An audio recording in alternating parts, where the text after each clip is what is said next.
Halo semuanya, jumpa lagi di channel saya. Kali ini beda dengan segmen sebelum-sebelumnya. Kalau sebelumnya ada video musik, kali ini akan saya isi dengan video cerita mistis. Di sebelah saya sudah ada seorang narasumber yang akan menceritakan kisah mistisnya. Perkenalkan, namanya Mas Iqbal. Ini kan konten pertama aku di cerita horor ini. Nah, kebetulan nemu sampean buat narasumber. Nah, pengalaman horor apa Mas yang sempat Mas Iqbal alami? Dulu sih ini ya, nggak tahu sih itu sosok apa. Yang jelas tuh saya masih kecil, itu sekitar umur kelas 2 atau kelas 3 SD. Kelas 2 atau kelas 3 SD. Itu kan gini Mas, jadi kalau sore itu kan ada kegiatan ngaji di masjid. Ngaji baca Quran itu. TPA itu ya? TPA ya. Terus, nah kan sebenarnya saya itu udah firasat nggak enak gitu. Dari rumah itu? Ya itu masih di rumah. Mau berangkat itu? Mau berangkat ngaji sekitar jam 5-an kan sebenarnya itu udah telat. Mau berangkat kok nanggung, nggak berangkat takut kan namanya anak kecil kan gitu. Terus nekat ini saya mandi, di rumah juga nggak ada orang. Sendirian. Nah, terus berasa nggak enak, akhirnya nekat mandi. Nah, habis mandi, terus saya tuh kayak mandi, wah perasaan udah makin nggak enak. Berarti nggak enak. Posisi di kamar mandi perasaan udah nggak enak sebenarnya. Sebelum mandi itu udah nggak enak dulu, tapi nekat. Terus akhirnya saya mandi udah buru-buru itu nggak nyampe 2 menit mungkin. 2 menit. Terus akhirnya saya takut keluar pintu belakang. Saya nengok ke belakang. Berarti mandinya nggak selesai? Mandinya selesai Mas. Cuman selesai. Ya namanya anak kecil kan. Anak kecil ketakutan gitu. Oh iya. Nah, terus saya lari keluar, nengok ke belakang. Ada putih-putih lewat. Apa itu nggak tahu juga. Langsung merinding. Yang dinding juga. Kalau terus nggak sempat ambil buku, nggak sempat siap-siap apa-apa, pakai baju udah berangkat. Cuman nggak tahu itu sosoknya apa. Cuman yang kelihatan itu putih lewat aja udah gitu. Berarti pas lihat putih lewat itu sampai langsung lari gitu? Lari Mas, itu nggak ditutup kuncinya, nggak kemana. Terus langsung ke masjid aja.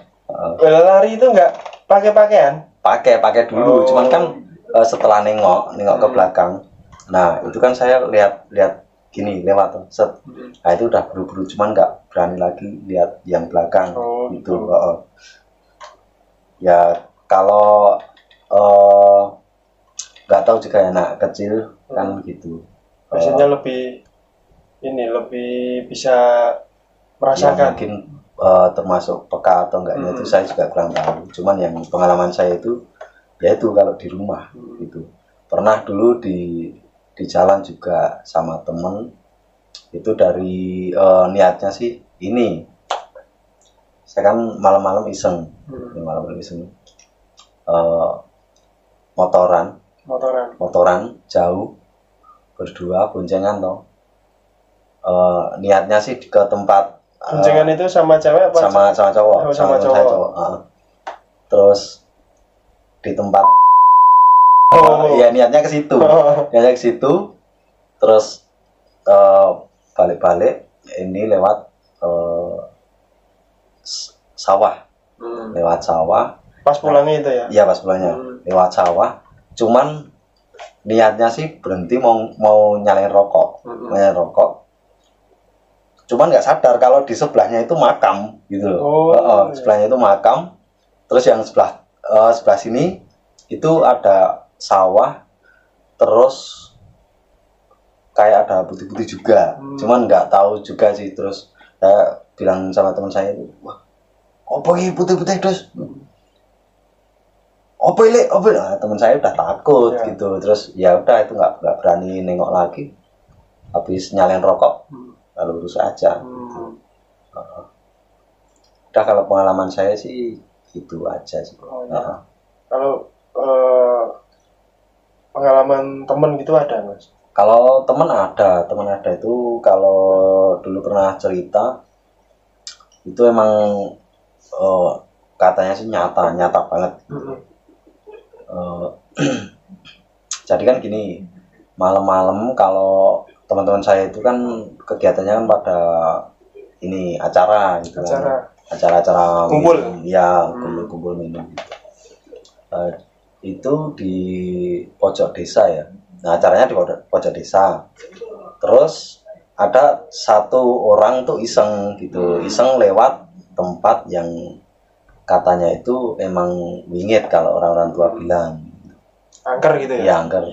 Terus lewat situ, itu emang di lapangan sih, lapangan juga, cuma sebelahnya itu makam.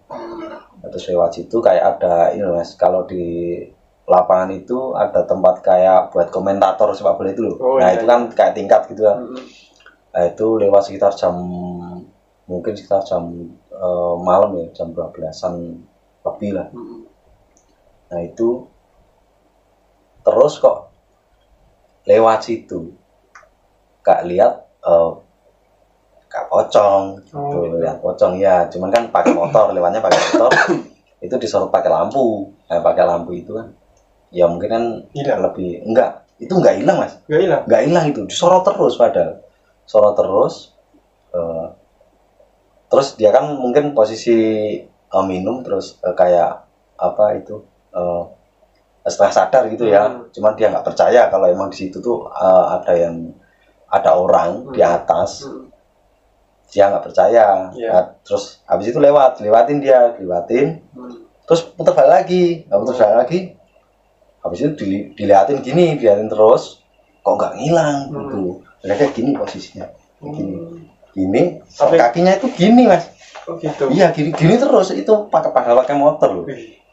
Gini terus. Nah terus habis itu kan takut toh, balik lagi ke teman-temannya, bilang kalau di atas ada putih-putih. Berarti itu kakinya ngambang terus kayak gini-gini gitu.